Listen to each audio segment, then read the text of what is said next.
많은 분들이 어려워하시는지 영주권에 대해서 상황들이 어떻게 되고 있는지, 캐나다가 어떤 지금 상황으로 흘러가고 있는지 등등을 이제 좀 얘기를 해보려고 하는데요. 지금 아마 2024년 1월을 시점으로 해서 캐나다가 많은 것들이 좀 변화가 되고 있으세요. 기존 같은 경우는 정말 뭐 자유롭게 학교만 등록을 하시면 학생 비자를 받아서 캐나다 오실 수 있었는데, 그러다 보니까 이제 정말 많은 분들이 캐나다에 이제 오시고 정착도 하시고 영주권도 받으시고 여러 가지 프로그램도 많이 개발이 됐었거든요. 근데 여러 가지 상황적인 면들로 인하여서 올해 2024년도 1월에 갑작스럽게 이민국에서 여러 가지 발표들을 진행을 했었어요. 그래서 가장 첫 번째로 보실 수 있는 것 중에 하나가, 너무 많은 국제학생들이 캐나다에 있다, 그러니까 이 국제학생을 조금 조절을 할 거야 라는 그런 법안들이 시작이 됐죠. 그걸 사실 들었을 때 저희는 이 업계가 모두 다 마비가 되는 정도로 힘들 거라고 좀 생각을 했었거든요. 근데 다행스럽게 지금 저희가 느껴지는, 지금 한 6개월 정도가 지나고 나서야 느껴지는 저희의 체감도 조금 말씀을 드리고, 지금 분위기가 어떻게 진행이 되고 있고 또 향후에 어떤 식으로 조금 될 건지에 대한 예상도 조금 같이 나눠보도록 할게요. 1월에 갑작스럽게 발표가 됐던 것 중에 하나는 국제학생을 좀 줄이겠다는 뜻이었었어요. 저희들도 그러한 필요성이 느끼었었거든요. 왜 그러냐면, 저는 아직까지 뚜벅이어서 스카이트레인 타고선 다운타운으로 오는데, 스카이트레인 타면 내가 여기 인도에 와 있는 듯한 느낌이 드는 거야. 순간 너무 깜짝스럽게. 그잖아요. 이게 뭔가 좀 조정이 필요할 수도 있겠다라는 생각이 좀 들었는데, 그런 이유였는지 어떤 이유였는지 모르겠지만 결론적으로는 국제학생의 수를 30%를 대략 2년 안으로는 좀 조절을 하겠다라는 내용이었죠. 그러다 보니 잠시 학생 비자의 수속도 늦어지기도 했었고 잠시 중단되기도 했었어요. 근데 지금 대략 6개월 정도 시간이 지나고 7개월 정도 시간이 지나니 느껴지는 것 중에 하나는, 한국인들은 그렇게 많이 여파가 있지는 않은 것 같다. 다행히. 다만 우리가 예상하고 있는 인종, 뭐 인도나 필리핀이나 베트남 같은 경우는 조금 여파가 있는 것 같다라는 것도 좀 느낄 수가 있었고요. 개인적으로도 느낄 수 있는 것 중에 하나는 조금 비자 수속이 늦어지고 있다. 예를 들면 저희가 작년 같은 경우나 1년 전, 1월 전만 해도 접수를 넣으면 빠르면 5일, 늦어봤자 한 달 안에 비자가 나왔어요. 그리고 한 달 조금 지나면 뭔가 이유가 있겠거니라는 그러니까 예상이 됐죠. 근데 지금 같은 경우는 사실은 뭐 4주를 조금 더 지나기도 하고, 어떤 경우는 심사가 진행이 되지 않고 계속 연장이 되는 경우도 조금 있는 것 같아요. 그래서 이전만큼 빨리빨리 수속이 되는 것 같지는 않다.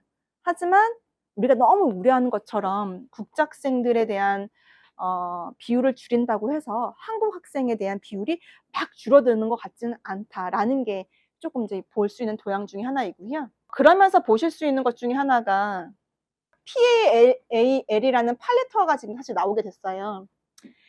그 예전 같은 경우는 PAL 레터라는 게 없이 그냥 무조건 학생 비자를 신청할 수가 있었거든요. 근데 이제는 학생 비자를 신청하려면 팔레터를 꼭 받아 라는 규정이 덤으로 생기게 됐어요. 이 PAL 레터는 뭐냐면, 국제학생이 예전 같으면 학생 비자의 승인서만 받아서 비자를 넣을 수가 있었는데, 이제는 학교에서 나갈 수 있는 그 학생 비자의 수를 제한을 하겠다, 이제 이렇게 보실 수가 있는 거거든요. 많은 학교들이 이걸 가지고선 우왕좌왕하기도 했고, 어떤 학교는 이 레터의 수를 많이 받았다, 적게 받았다 이런 얘기가 되게 많이 있는데, 지금까지 들려오는 이야기로 봤을 때는 작년도에 등록됐던 수에 비례해서 PA 레터를 받았다라고 보실 수가 있고요. 이 수가 어떤 학교들은 되게 많이 받기도 하고 어떤 학교는 적게 받기도 했다, 이렇게 보실 수 있는데, 이거로 인한 지금 현재의 이 마켓 시장에 큰 여파가 있지는 않다. 그러니까 우리가 이걸 느낄 수 있지는 않다. 우리가 유학원 입장에서 혹은 이주공사 입장에서는 이거에 대한 여파를 조금 느낄 수가 있어서 가이드는 할 수는 있지만, 학생들 입장에서는 이게 없다고 해서 비자를 못 넣는다거나 비자를 못 받거나 하는 현상은 아니다, 이렇게 이해해 주시면 될 것 같아요. 다만 우리가 그래도 그나마 이제 이 PA를 레터를 안 받을 수 있는 그런 케이스는 뭐가 있냐면, 이렇게 워홀 비자로 갖고 계신 분들이 나중에 학생 비자를 연장하실 때는 PLL 레터가 필요가 없으시고요. 그리고 만약에 내가 우리는 그런 케이스는 없지만 미성년자여서 뭐 초등학교나 고등학교를 가는 경우다라고 하면 이 학교에 팔레트는 필요가 없으시고요. 내가 만약에 등록하는 프로그램 자체가 마스터 프로그램이거나 석사 프로그램 이상이다라고 하면 이 PAL 팔레트는 필요는 없다. 조심스럽게 얘기하는 것 중에 하나는 지금 현재 이민국이 갖고 있는 제안하고 있는 이런 이민 정책이 갈수록 조금씩 더 제약을 걸고 있는 상황이에요. 그래서 조금 안내를 드리면 2025년부터는 졸업 후 워크 퍼밋이라고 얘기하는 포스트 그레이지 워크 퍼밋 또 제약이 조금은 있을 거예요. 그래서 간혹 학생분들 상담하다 보면 어떤 분들이 이런 얘기 하세요. 저는 무조건 공립학교 갈 거예요. 왜냐면 공립학교를 가면 졸업 후 워크 퍼밋은 무조건 나오잖아요. 그래서 저는 공립할 걸 갈 거예요. 사립학교는 안 갈 거예요. 라고 하시는 분들도 있으신데 2025년부터는 아마 그것도 사실은 큰 영향은 없을 것 같아요. 내가 사립학교를 가든 공립학교를 갔다 하더라도 졸업 후 워크 퍼밋이 개런티가 안 될 수도 있다라는 것을 조심스럽게 지금 말씀을 드리고 있는 상황이기 때문에 그걸 염두하셔서 향후 다음번에 진행되고 있는 내용들을 보시고 정말 내가 공부하고 싶은 거, 내가 하고자 하는 거, 영주권을 준비하는 데 있어서 조금 더 전망이 밝은 걸 위주로 준비를 하시면 좋을 것 같아요. 이 영주권 따기가 사실은 갈수록 어려워지고 있어요. 그죠? 받은 자는 정말 그냥 행복하지는 않지만 그래도 복권 같은 걸 따긴 했지만 많은 갖고 있지 않은 분들은 사실 갖고 싶어 하는 게 영주권이라는 내용이거든요. 그래서 이 영주권이라는 것 자체가 많은 것을 나한테 주진 않아요. 하지만 그래도 안정적인 신분을 또 대변할 수 있는 부분이기 때문에 사실 취득하고 싶은 게 있잖아요. 이 영주권이라는 게 지금 현재 갈수록 어려워지고 있는 건 사실이세요. 근데 저희가 분석한 바에 의하면 이 영주권이라는 거는 정확한 기본을 갖고 있어요. 예전 같은 경우에는 그냥 다 조건에 맞추면 주겠다 였다라면 이제는 부족하고 필요한 직군에 있는 사람한테 주겠다라고 이해하시면 되세요. 그러면 그 부족하고 필요한 직군이 무엇인가를 생각하시면 되세요. 쉽게 설명해 드리면 캐나다 밴쿠버에 있는 경우에 있어서 하스피탈리티나 호텔 관광 쪽은 부족한 직군이 아니에요. 근데 그에 비해서 만약에 외곽 지역인 경우에는 농업 같은 경우는 어그리컬처는 필요한 직군이에요. 그러한 정말 캐나다가 필요한 인력과 직군에는 좀 더 집중을 해서 영주권을 주겠다라는 게 지금 이민부의 발표이기 때문에 아이디어를 착안을 하셔서 영주권을 지원하셔라. 그렇게 말씀을 드리고 있고요. 현재 저희가 분석하기로는 부족하다고 보여지고 캐나다가 장려하는 이민 직군은 현재 테크 쪽, 헬스 쪽, 어그리컬처, 농업 쪽, 그다음에 스템 쪽, 과학 쪽이라고 볼 수가 있으실 것 같으세요. 그래서 그러한 분야들에 맞는 이민 프로그램들을 제안을 하고 있으니까 거기에 맞게끔 준비를 하시면 되는데 가만 보니까 젊은 친구들이 가서 농장에서 아스파라거스를 딴다거나 머쉬룸을 딸 수는 없잖아요. 그죠? 막 도축을 할 수는 없어요. 그러니까 그 분야는 조금 안 맞는 것 같고 테크 쪽이라고 해봤자 사실은 우리가 테크이신 분들은 한국에서도 공부도 많이 하셨고 대학원도 많이 나오셨고 경력도 높다 보니 내가 이제서야 다시 테크 쪽을 한다 하더라도 경쟁 상대가 사실 되지가 않아요. 그러니까 아무리 내가 뭐 컴퓨터 엔지니어링이라든지 그래픽 디자이너를 간다 하더라도 사실은 그 상한선의 점수를 넘기는 좀 어렵죠. 그나마 유아교육 쪽이나 아니면 헬스 관련된 분야는 점수가 그렇게 많이 높지도 않고 그리고 너무 부족하다고 하니까 한번 도전해 볼 수가 있는 거죠. 그래서 저희가 오늘 준비한 컨셉은 헬스케어 쪽으로 이제 저희가 한번 준비를 해봤어요. 자, 헬스케어. 캐나다는 고령 국가예요. 고령 국가가 될 수밖에 없어요. 왜 그러냐면 외국에서 많은 분들이 유입을 하시지만 젊을 때는 살기 너무 좋은 나라예요. 근데 많은 이주자가 왔기 때문에 어느 시점이 되시면 캐나다에서 여기 있다가 다른 나라로 가시기도 하시고 계신 분들이 갖고 고령화가 되시는 거예요. 젊은 분들은 나가기도 하고. 그래서 캐나다 제가 봤을 때는 고령화 나라가 되는 게 좀 먼 예측으로는 보이기도 해요. 그래서 고령화 나라다라고 볼 수가 있고요. 두 번째로는 저희가 안타깝게도 코로나 시대를 지내면서 정말 전문 의료인들의 부족을 느꼈었어요. 많은 분들이 좀 아프시고 의료 혜택이 필요하실 때 정말 전문 의료인이 없다 보니까 캐나다 자체의 의료 시스템이 혜택을 받는 경우가 좀 많이 떨어지는 것도 있었거든요. 그러다 보니까 캐나다 자체에서 야, 의료인을 많이 좀 우리가 좀 준비하고 있어야 돼라고 보는 경우도 있고요. 두 번째로는 제가 보니까 같은 직업군이더라도 캐나다에 있는 것보다 미국으로 갔을 때 의사나 간호사가 돈을 많이 받는 것 같아요. 그러니까 모든 조건이 되신 분들이 캐나다보다는 미국으로 너무 많이 넘어가시려는 것 같은 분위기더라고요. 그러다 보니까 캐나다 자체에는 전문 의료인들이 많이 없는 거죠. 그래서 캐나다 이민부에서는 이왕에 우리가 영주권을 잘 받을 거라면 부족한 영주권 받을 때 부족한 인력인 요 의료 분야로, 보건 분야로 인력을 좀 받자. 이렇게 얘기가 되고 있는 상황이세요. 이 예측이 1년, 2년 안에 갑작스럽게 바뀌진 않을 것 같아요. 왜냐면 여러 가지 이유가 있으신데요. 의료라는 프로그램 자체가 내가 하고 싶습니다 해서 다들 할 수 있는 그런 분야가 아니에요. 성향도 맞으셔야 되고 관심도도 있으셔야 되고 헌신적이신 분들만 사실 하실 수 있는 거예요. 그잖아요. 피를 보는데 막 무서워서 소스라치는 사람이 할 수는 없는 거야. 그렇기 때문에 사실 특정 직업, 그러니까 분의 사명 의식이 있는 사람들이 많이 하시게 될 거고, 두 번째로는 정말 헌신과 봉사의 의식이 있으신 분들이 많이 하시는 것 같아요. 그렇기 때문에 이제 생각했던 것처럼 누구나 다 달려들어서 하실 수 있는 분야는 아니어서 생각한 만큼 그렇게 많은 인원수가 점프가 되지 않는 것 같은 느낌이 좀 들고 있고요. 두 번째로는 이게 자체가 뭐 다른 일반적인 과정처럼 6개월 미만에 혹은 3개월 미만에 빨리 공부를 하시고 넘어가실 수 있는 과정은 아니시고 일정 8개월 혹은 1년, 2년 이상을 수료를 하신 분들이 진행을 하시는 과정이다 보니 시간적인 소요가 좀 필요하신 과정인 것 같아요. 그러시다 보니까 제가 봤을 때 국가에서도 이거를 단기적으로 1년, 2년 안에 프로그램을 시행해보고 잡겠다라는 의미보다는 장기전으로 좀 가려고 하는 느낌도 좀 보인다. 자, 그러면 우리가 이렇게 분야로 진행하실 수 있는 게 어떤 게 있는지 한번 보도록 할게요. 영주권에는 두 가지 파트가 지금 현재 있어요. 어떻게 있냐면 크게는 연방정부에서 진행되고 있는 영주권 프로그램이 익스프레스 엔트리라는 게 있고요. 그 다음에 작게는 주마다 별동 부대처럼 움직이고 있는 BC, PMP, PMP라는 프로그램이 있으세요. 우리는 BC주에 있으니까 이렇게 두 가지가 있으신데 먼저 살펴볼 거는 익스프레스 엔트리, 연방정부 프로그램을 알아보도록 할게요. 연방정부 안에서도 경험이민이라든지 독립이민이라든지 기술이민 이 세 가지 파트가 있는데 그중에 되게 여러 가지가 많아. 근데 그 안에서도 우리가 너무 시급한 거는 몇 가지가 있어. 그래서 카테고리 베이스로 우리가 2024년도, 2025년도 이 카테고리는 조금 더 집중해서 선발을 할게라고 이야기를 했어요. 그 카테고리 베이스 안에 헬스케어 분야가 있으세요. 익스프레스 엔트리 안에 있는 헬스케어 직업군 중에 너무 많아. 너무 많은데 쭉 한번 보시면 이해하실 수 있는 것 중에 하나가 간호도 있고 간호조무사도 있고 덴티스트도 있고 뭐가 또 있을까요? 파마시 테크니션 과정도 있으시고 되게 여러 가지 과정들이 있으시죠. 되게 보시면 쭉 아실 텐데 관심도 있으신 것들도 있으실 거고 생소하게 느껴지시는 것들도 많이 있으실 거예요. 오늘 이 안에서 저희가 관심도 있으신 것들을 몇 가지 추려서 저희가 세미나 후반부에 공략하실 수 있는 방법들 조금 설명해 드릴 거예요.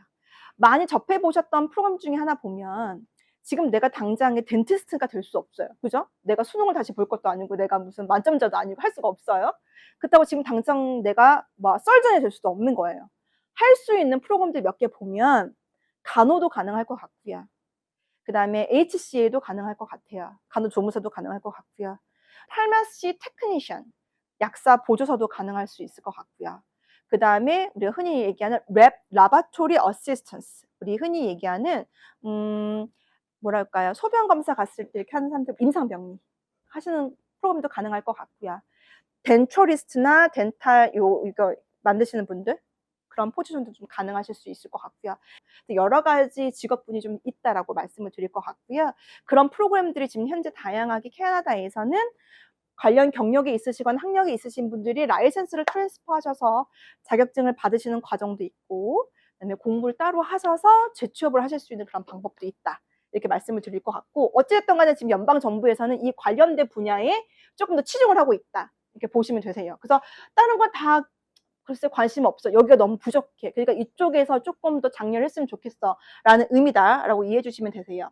익스프레스 엔트리는 지금 영주권을 받으신 분이 있으시기 때문에 사실은 이분 같은 경우는 너무 이제 럭키하게 이제 알버타에서 받으셨지만 일반적으로 많은 분들이 고민스러우실 거예요. 내가 연방정부 이민을 가야 되는지 주정부 이민을 가야 되는지. 현재로서 연방정부 이민 같은 경우는 사실은 옛날 같은 경우에 많이들 진행을 하셨고 정통적인 방법으로 많이들 진행을 하셨죠. 익스프레스 엔트리는 총 1200점 만점이에요. 이게 만점이시거든요. 이 안에 나이랑 학력이랑 캐나다에 경력이 있느냐 없느냐, 관련된 경력이 있느냐 없느냐, 그 다음에 영어 점수가 몇 점이냐, 캐나다에 내 형제 자매가 있느냐, 캐나다에서 내가 대학을 나왔냐 안 나왔냐 등등을 점수를 환산을 해서 총점을 매기게끔 돼 있으세요.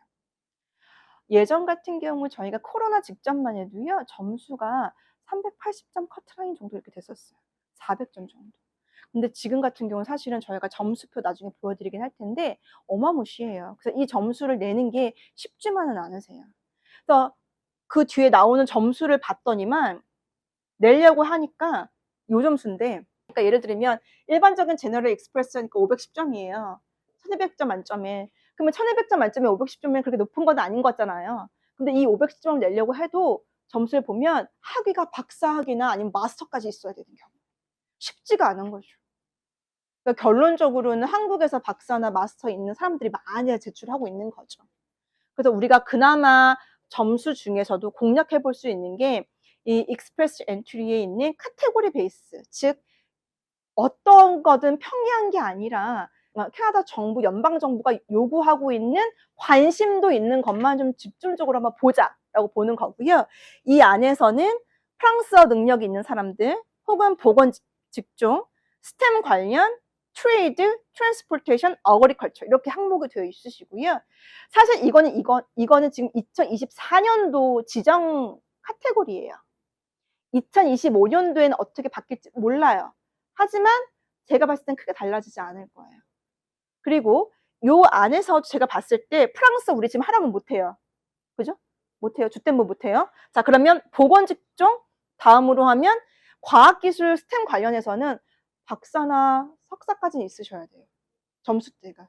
지금 당장에 그거 관련해서 공부할 수 없어요. 그러면 무역이나 운송, 농업 같은 경우보다는 그래도 헬스케어 쪽 분야가 조금 짧게 공부하시고 도전해 보실 수 있는 그나마 도전 가능성 있는 분야여서 저희도 이걸 많이 홍보해 드리고 있는 상황이다라고 안내 드리고 있고요. 우리가 지금 보고 있는 헬스케어 분야 같은 경우에 총 1200점 만점인데요. 대체적으로 지금 선발된 점수가 말도 안 되게 뭐 510점, 420점 프랑스예요. 근데 그에 비해 헬스케어 445점 정도 점수가 나오고 있으세요. 이 점수 같은 경우는 어떤 경우냐면 한국에서 관련된 직종의 경력이 조금 있으신 분들, 그리고 학력이 조금 있으신 분들 같은 경우 도전해 보실 수 있는 그런 점수이시거든요. 그래서 저희가 그나마 조금 낮은 점수이기 때문에 이걸 하나를 만들어서 보여드리고 있고, 다음으로 봐야 되는 것 중에 하나가 익스프레스 엔트리 지금 사실 너무나 어려우세요. 점수가 너무 높으셔서. 그래서 저희가 대안으로 말씀드리는 것 중에 하나가 주정부 이민으로 가자. 왜냐면 같은 카테고리 안에 있는 헬스케어 프로그램이더라도 사실 거의 동일하게 BCPMP 주정부 안에서도 동일하게 진행이 되고 있거든요.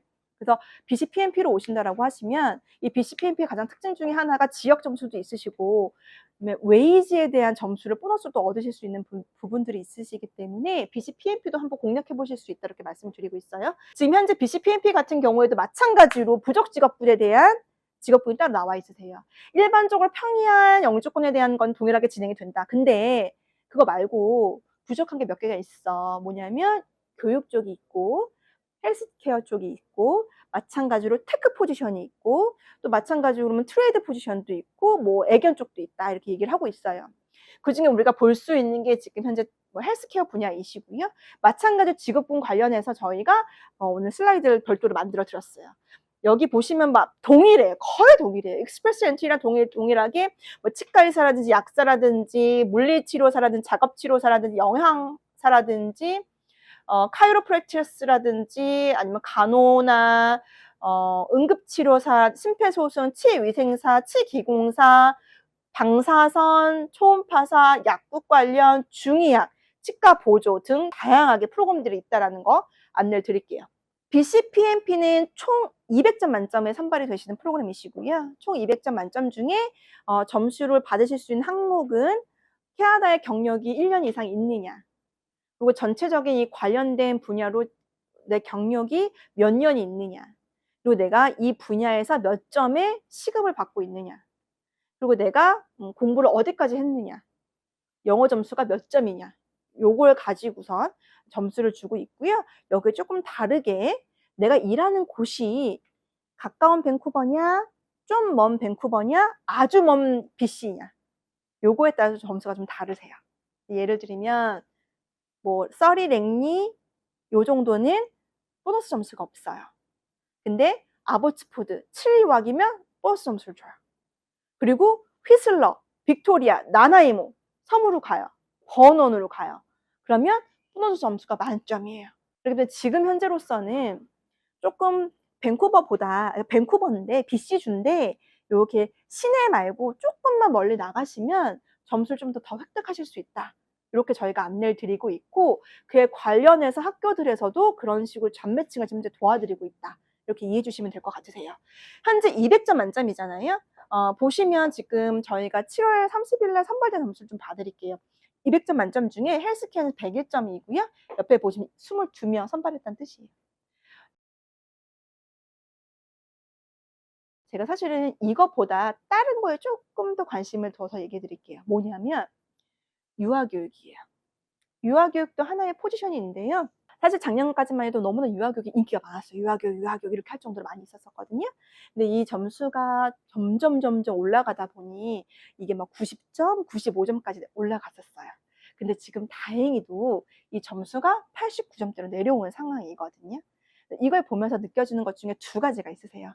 그래, 아직까지 늦지 않았어. 내가 만약에 혹여나 간호 쪽이 너무 적성이 안 맞다라고 하면 그래도 한 번 정도는 유아교육 생각해 볼 만해. 왜냐면 점수가 미친 듯이 100점 넘진 않으니까. 그리고 두 번째로는 그래, 유아교육이 95점까지 갔다가 89점을 내려갔다는 얘기는 아마도 간호도 좀 내려갈 수도 있어 라는 것을 예상해 볼 수가 있으세요. 제가 드리는 말씀이 100% 맞진 않을 수도 있는데 여러 가지 정보통이 있잖아요. 근데 들어보는 내용 중에 하나는 올 말에 여러 가지 또 변화들이 있을 텐데 그때 이제 캐나다 주정부와 연방정부가 좀 협의를 해서 요거에 대한 점수가 좀 내려가는 방향들 얘기가 되고 있는 것 같아요.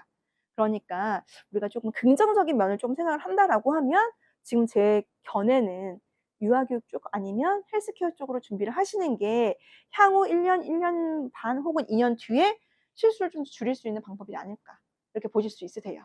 그 다음으로 보실 수 있는 프로그램 중에 하나가 지금 너무 어렵게 홈 차일드 케어 프로바이더 파일럿 혹은 홈 서포트 워커 파일럿 이렇게 얘기가 나왔는데요. 쉽게 설명해 드리면 내니 프로그램, 병간호인 프로그램이세요. 원래 이 과정이 파일럿이었기 때문에 임시적으로 운영됐던 프로그램이에요. 근데 이 과정이 지금 사실은 끝났는데 다시 한번 이제 다시 제한이 될 거다라고 얘기가 되고 있고, 다시 제한이 된다라는 요 시점에 프로그램이 좀 한번 재정비가 됐어요. 근데 이 재정비 된 거를 유심히 봐야 돼요. 뭐냐면 예전 같은 경우는 이 두 직군, 홈 차일드 케어랑 서포트 프로그램에 있어서 관련된 직군에서 잡어포를 받고 경력이 24개월이 있어야 돼요. 캐나다 경력이. 근데 그게 너무 길어. 그래서 12개월을 줄였어요, 한 번. 근데 급기야는 이번에 이 12개월도 야, 안 돼, 안 돼. 너무 부족해. 빨리빨리. 6개월로 줄어버렸어요. 자, 근데 더 웃긴 거는 이 6개월이 캐나다 경력도 인정해주겠지만 한국 경력도 인정해줄게. 이렇게 바뀐 과정이세요. 우리가 항상 보면 영주권 프로그램 같은 경우에 갈수록 어려워져요. 근데 이건 어때요? 갈수록 기간이 짧아졌죠. 그 얘기는 뭘 내포하고 있냐면 정말 부족한 거예요. 그래서 이 분야는 지금 현재 시행안이 끝나긴 했지만 큰 문제가 없는 한 다시 오픈이 될 거예요. 자, 그걸 염두에 했다라고 하시면 사실 자격 조건이 이전에 말씀드렸던 익스프레스 엔트리나 BCPMP보다 조금 달라요. 왜 달라요? 익스프레스 엔트리랑 BCPMP 같은 경우는 점수제예요. 점수제는 내가 아무리 노력을 해도 나랑 같은 사람이 영어를 점수 좀 더 받으면 나는 못 받아요. 나 아무리 노력을 해도 나는 전문대인데 누구는 대학교 4년제 졸업했으면 못 받는 거예요. 점수가 더 높으니까. 근데 이거는 조건제예요, 아직까지는. 그래서 그 조건만 맞아주면 돼요. 어떤 조건이에요? 고등학교 졸업하시면 되고요. 이 두 개 중에 하나라도 관련된 직군에서 좌우포를 받아서 일을 하시면 돼요. 그리고 내가 그 일을 수행할 수 있는 준비가 돼 있으셔야 돼요. 어떤 준비요? 경력이 있거나 그에 관련된 에듀케이션을 했으면 돼요. 그리고 그 다음에 영어 점수 만들면 돼요.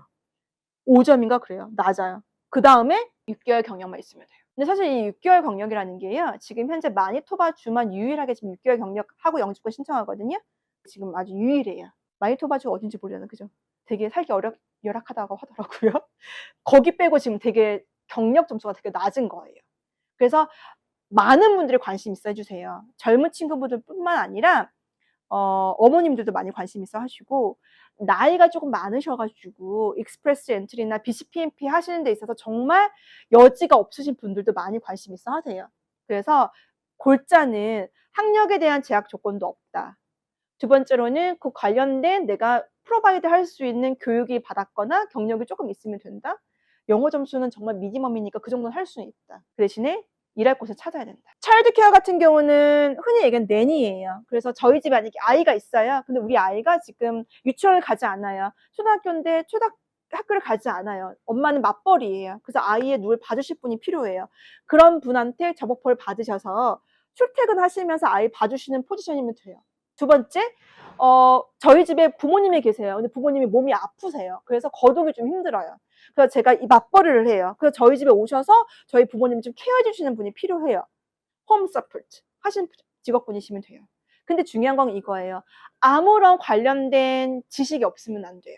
그래서 최소한의 관련된 수업을 들으셨거나 관련된 경력이 있으시면 되세요. 그래서 유아교육 같은 경우는 유아교육 관련된 경력이 있으시거나 아니면 유아교육 간단한 이수 과정이라도 공부하시길 권유드리고 있고요.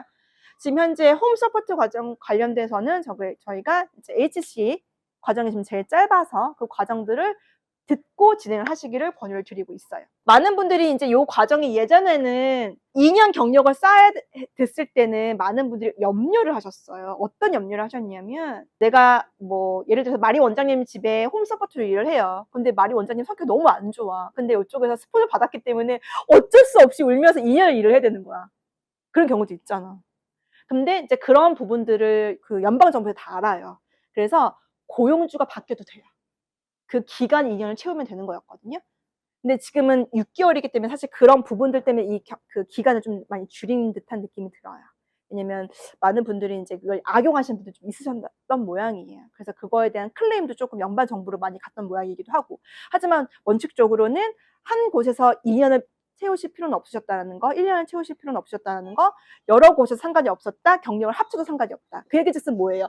6개월일지라도 6개월을, 그런 일은 그렇게 많지는 않겠지만 두 군데에서 3개월 해도 된다. 이해되시죠? 그리고 심지어는 한국에서 경력 6개월도 인정을 받는다. 다만 조건은 뭐예요? 캐나다에서 일할 수 있는 고용주가 있어야 된다. 제가 여태까지 지금 영주권에 대한 프로그램들 쭉 말씀을 드렸고, 그러면 그거를 견줘서 내가 지금 할 수 있는 게 뭘까?